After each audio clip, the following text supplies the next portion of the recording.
Hi students, how are you all? I believe you are all keeping well and doing well. Fine students, in today's session we are going to deal with environment part 2.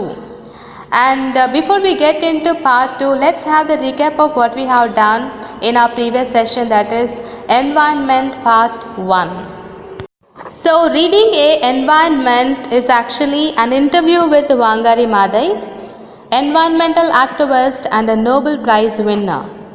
Wangari Maathai started the Green Belt movement and also fought for equal rights for women in Africa. She is the first African woman to win the Nobel Peace Prize. From the very beginning, Wangari Maathai understood that she has to rehabilitate the environment as the rural people are asking for clean drinking water, for food, for energy, for building material, for fodder for the animals. She thought peace is connected to a good environment because there won't be any conflicts if natural resources are abundant. She insists that conflicts over natural resources are even at the global level. When she was a child, which was almost more than 50 years ago, the environment was very pristine, very beautiful and very clean, but as she grew, the people destroyed all the local biological diversity. All the flora and fauna disappeared. One thing she noted is that not only did the rain pattern change, became less, but also the rivers started drying up. So she started campaign to restore the vegetation and to restore the land and to rehabilitate the forests. So this is the gist of the previous session. Now let's get into part 2 of environment. The next question that was posed by the interviewer was, why do you think they responded so well to your message? Why do you think they responded so well to your message? And the answer that Wangari Maathai gives was, it was a need. When the women said they needed firewood and building material, we responded to that need. Plant trees, then you will have trees for firewood. In the tropics, trees grow very fast. In 5 to 10 years, these trees serve as a firewood, as building materials. So when the interviewer asked why the women responded so positively to her message, and Wangari Maathai says it was a need because their needs were not met. Right? So Wangari Maathai says it was a need of the women. When the women said they needed firewood and building material, so as a result they responded more positively to the message of Wangari Maathai. And the women knew that everything that they were asking was actually coming from the land. So Wangari Maathai said, let us plant trees.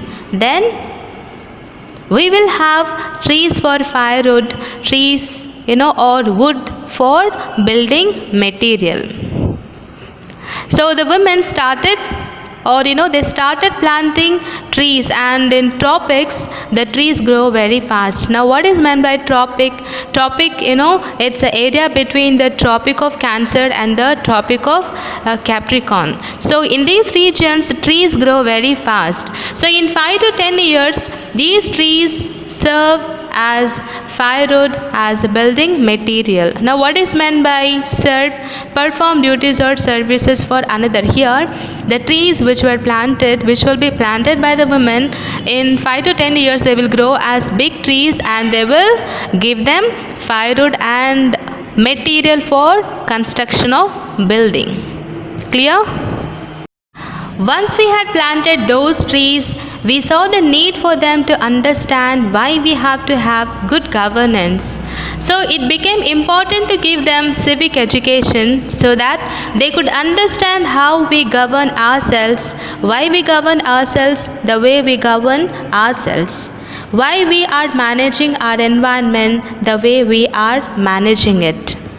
It is not just important, planting trees, but Wangari Mate understood that there was a need for the women to understand how to govern or how to have a good governance. Now, what is meant by governance? Control the way that things happen or control how organization operates. Okay, so the women, Wangari Maathai understood it is important to give them the civic education so that they could understand how to govern themselves, how to control themselves, and how to manage themselves.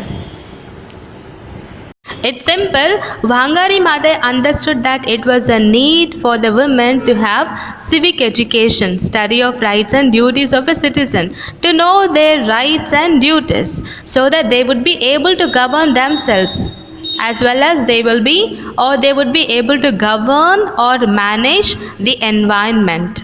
Clear? Because we were dealing with the environment, we gave them education both in civics and also in environment. That made them understand clearly why they should take up the responsibility of protecting their environment, that it was not the responsibility of the government or the responsibility of somebody else to come and rehabilitate the environment on their own land. It's them, it's their responsibility. So why Wangari Maathai understood that it was a need for the women to have civic education? Because they have to know their rights and duties as citizens, and Wangari Maathai understood because they were dealing with the environment, they should be given education on environment. So Wangari Maathai says that they gave the education both in civics and also in environment, making them to become aware of their rights and duties, as well as how the environment has to be protected. Clear? So Wangari Maathai says that it was clearly said that it is not the responsibility of government to take care the environment or to protect the environment, or it's a responsibility of somebody else to protect the environment. But Wangari Maathai emphasizes on that it is their responsibility to protect their environment, and she says it is not to depend on government or some other individuals. It is each one's responsibility to rehabilitate their own environment, their own land. It is they themselves, it is their responsibility. Another question that was posed by the interviewer was, what transformation did you see? What transformation did you see? Now, what is meant by transformation? It is change. So the interviewer asks, what kind of changes did you see or did you perceive? And Wangari Maathai answers, one of the bigger transformations that I saw was that the ability of an ordinary illiterate woman to get to understand and to be able to plant trees that in 5 to 10 years became big trees, and she was able to cut them and be able to give herself energy, to be able to sell those trees and give herself an income, to be able to feel confident that she had done something for herself. That sense of pride, sense of dignity, that they are not begging, that they are doing things for themselves, was very empowering. That transformation was very powerful. It's very clear. So Wangari Maathai says one of the important and the biggest transformation change that she perceived in the women was that the ability of an ordinary illiterate woman, uneducated woman, to get to understand and able to plant trees that in 5 to 10 years, and the trees became big. She was able to cut them and she was able to give energy for herself. Energy is the strength and vitality required for sustained physical or mental activity. So she was able to give energy for herself. She was able to sell trees and give herself an income. She was able to earn income by selling the trees, and she was able to feel confident that she had done something for herself. She became very confident, she became very self-sufficient woman because she was able to earn income. So that created a sense of pride. Pride is, consciousness of one's own dignity. Okay, sense of pride and sense of dignity, respect, that she was not begging, right? She was not begging. She was able to work hard and earn money. Okay, that gave her the sense of pride, sense of confidence, and she was able to do the things for herself. And that was so empowering. That was so empowering. Empowering is, give authority or power to do something. So that was a great transformation that Wangari Maathai found in these uneducated women. The other transformation of the landscape, places where there was a dust, there are no more dust. There are trees, even birds and rabbits. They come back and they make the environment very beautiful. There is a shade, and sometimes even dry springs come back because the water is not running. The water is going into the ground. Very profound transformation.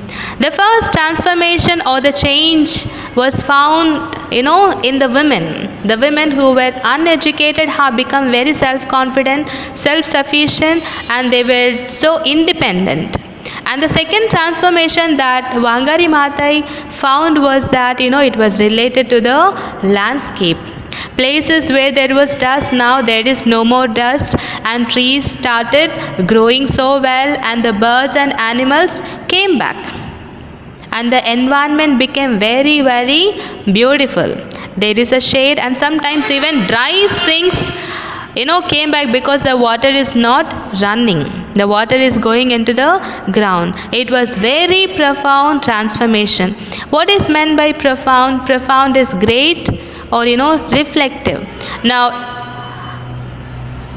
do you understand the second transformation that was, or that is related to the land? The first thing Wangari Maathai says is, that is the ability of the woman. And the second thing is about the land. And the other transformation that I saw was the willingness of the people to fight for their rights, to decide that they have a right to a good, clean environment, to decide that they will fight for their forests, they will protect their forests, and they will not allow corrupt leaders to take their public land. It's very clear. So the first transformation was with regard to the woman. The second transformation was about the environment or the landscape. And the third transformation that Wangari Maathai found was that it was a willingness of the people to fight for their rights, because Wangari Maathai educated the women in civic and environmental sense. Okay, she taught them their rights and duties as a citizens. So people were fighting for their rights, to have a good environment, to have their own forests, and not to be destroyed by the corrupt leaders. Clear? The other question that was posed by the interviewer was, how do you think you can influence the rest of the Africa? How do you think you can influence the rest of the Africa? And the answer that was given by Wangari Maathai was, our efforts will inspire other people to stop wasting their resources and their youth in wars, and instead engage in creating a peaceful environment, more peaceful states. I am very happy about the fact that now in Africa, you see new efforts of ensuring that Africans engage in dialogue, that they invest in peaceful negotiations for conflicts, that we manage our environment.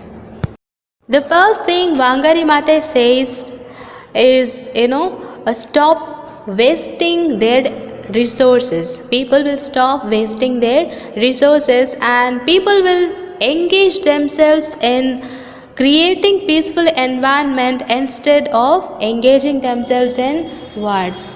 In previously we have already learned how peace and environment is connected. Previously wars were fought just because of natural resources. So instead of engaging themselves in wars, people will start engaging in creating a peaceful environment. So Wangari Maathai is very happy about the fact the existing reality in Africa. People are making new efforts of making sure that Africans engage in negotiations, in dialogues, in talks, that they invest in peaceful negotiations, not for conflicts, not going for wars or conflicts, but they engage in dialogue, peaceful dialogues. And that's how they are managing their environment so well. We must restore our environment and try to ensure that we do not fight, because we are allowing the environment, especially the land, to be degraded. And then we fight over agricultural land and grazing land. I see a lot of hope in what is happening in Somalia, what is happening in Sudan, what is happening in West Africa. I see a lot of African leaders encouraging each other to engage in dialogue. So Wangari Maathai says we must restore our environment. Restore is bring back or re-establish our environment and try to ensure that we do not fight. We do not engage ourselves in quarrel, because by engaging ourselves in quarrel, we are actually allowing the environment, especially the land, to be degraded, to lose its dignity and respect. I see a lot of hope in what is happening in Somalia, what is happening in Sudan, what is happening in West Africa. Why? Because a lot of African leaders are encouraging each other to engage in dialogue instead of in wars and violence. People are engaging themselves in negotiations, in talks, and not in wars. Another question that was posed by the interviewer was, what is the one thing we can do? What is the one thing we can do? For me, my greatest activity is to plant a tree. I think that a tree is a wonderful symbol for the environment, and when we plant a tree, we plant hope. We plant the future for ourselves, for our children, for the birds. We plant something that will last long after we are gone. It's very clear.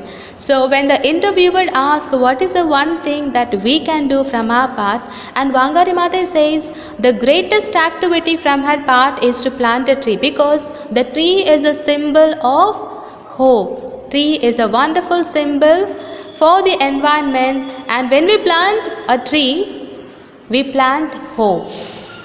Okay, so she says tree is a symbol of environment, and when we plant a tree, it is, we plant hope. We may not enjoy the fruits of the plant at present, but later our children, our future generation will enjoy. Not only our children, even birds, animals, all that exist on the land will enjoy. So we plant something that will last long after we are gone. We may not enjoy its fruit, but our future generation enjoys what we have already done. Well, students, I believe we have understood today's session. It's Environment Part 2. Let's once again have the gist of what we have done. Wangari Maathai thinks that the women responded to her message because it is a need for them. She has seen 3 transformations. One of the biggest was that ability of an ordinary illiterate woman to get to understand and to be able to plant trees. The other 2 transformations are the transformation of the landscape, the willingness of people to fight for their rights. Wangari Maathai also influenced the rest of Africa by her efforts. She finally concluded that the greatest activity is to plant a tree which is a wonderful symbol for the environment. Well, students, see you in the next session.